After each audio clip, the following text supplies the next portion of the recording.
Hello my dear students, good morning. Previous class में हमने हिंदी व्याकरण का चैप्टर 14 विस्मयादिबोधक पढ़ा था। आप लोगों ने सबने अच्छे से रीड किया होगा, सबको समझ में आ गया होगा, हम जान चुके हैं, भी पढ़ लिया होगा। आज हम इसकी एक्सरसाइज करते हैं। आप कितना सीख चुके? तो देखिए, इसमें सबसे फर्स्ट क्वेश्चन है, विस्मयादिबोधक शब्द किन किन भावों को प्रकट करते हैं? एक एक इनका उदाहरण देना है। तो आपकी बुक में ये दिए हुए हैं बहुत सारे कि विस्मयादिबोधक शब्द, आप इसको लिख सकते हैं ऐसे करके कि विस्मयादिबोधक शब्द निम्न भावों को प्रकट करते हैं। यहाँ पे आप हेडिंग बना सकते हैं कि निम्न भावों को प्रकट करते हैं।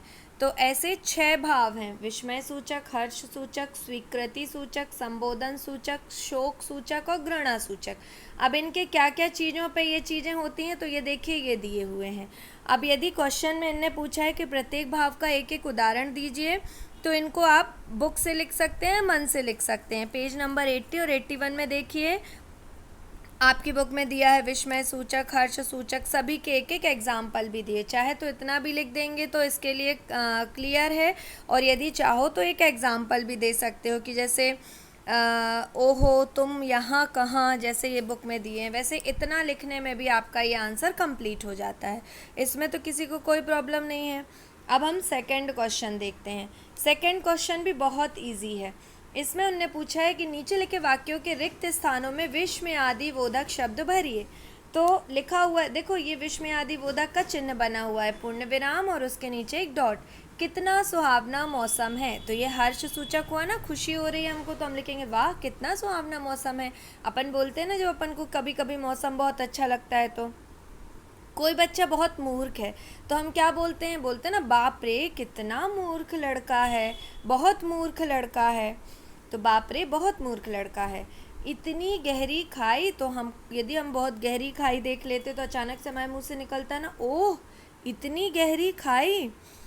ऐसे ही हम पास हो गए तो हम क्या बोलते हैं, वाह हम पास हो गए। हम खुश होके बोलते हैं ना, क्या कविता थी, तो वाह क्या कविता थी, मतलब हमको देख के लगा कि बहुत अच्छी कविता थी, तो हमने बोला वाह क्या कविता थी। ऐसे ही क्वेश्चन नंबर 3 देखिए। क्वेश्चन नंबर 3 में दिया हुआ है, निम्नलिखित वाक्यों में रंगीन शब्द कौन से भाव प्रकट करते हैं? रंगीन शब्द मतलब ये देखिए कलर्ड जो लिखे हुए हैं ना, ओह इतना बड़ा सांप, तो ओह मतलब हमको देख के आश्चर्य हुआ, तो हम बोलेंगे वहाँ पे विस्मय सूचक। छी छी इतनी गंदगी लिखाई, छी छी इतनी गंदगी, तो यहाँ पे हम क्या बोलेंगे, छी छी का किस में आता है, हमने पढ़ा है ना विस्मयादिबोधक शब्दों के उदाहरण में, घृणा सूचक में आता है। वाह, वाह कहाँ पर आता है, क्या ठंडी हवा चल रही है, तो हर्ष सूचक, मतलब उनको खुशी हो रही है। हाय बेचारे चल बसे, हाय में क्या आएगा, शोक सूचक, क्योंकि ये दुखी वाला है ना, कि किसी के लिए हम बोल रहे हैं, दुख कर रहे हैं, तो शोक सूचक आ जाता है।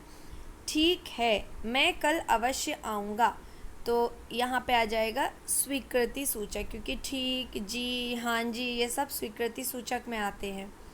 क्लियर हुआ सभी को? MCQs देखिए, इन विस्मयादिबोधक शब्दों से कौन सा भाव प्रकट होता है? बाप रे, बाप रे पता है ना, विस्मय सूचक अभी हमने ऊपर भी लिखा। आहा, आहा किसका होता है? हर्ष सूचक, खुशी होती है हमको। अरे, अरे में आएगा विस्मय सूचक। छी, छी कौन सा हो जाता है? छी हो जाता है घृणा सूचक, घृणा का। नेक्स्ट है जी हाँ, जी हाँ स्वीकृति सूचक का होता है उदाहरण। ठीक है, आप सबको क्लियर हुआ? तो फर्स्ट क्वेश्चन का आंसर आप अपनी अपनी कॉपी में लिख लेंगे, और सेकंड, थर्ड, फोर्थ जो हैं उनकी एक्सरसाइज पूरी आप अपनी बुक में ही कंप्लीट कर लेंगे। और यदि कहीं कोई प्रॉब्लम होती है तो मुझसे क्लासरूम ऐप में कमेंट करके पूछिएगा। Okay, thank you.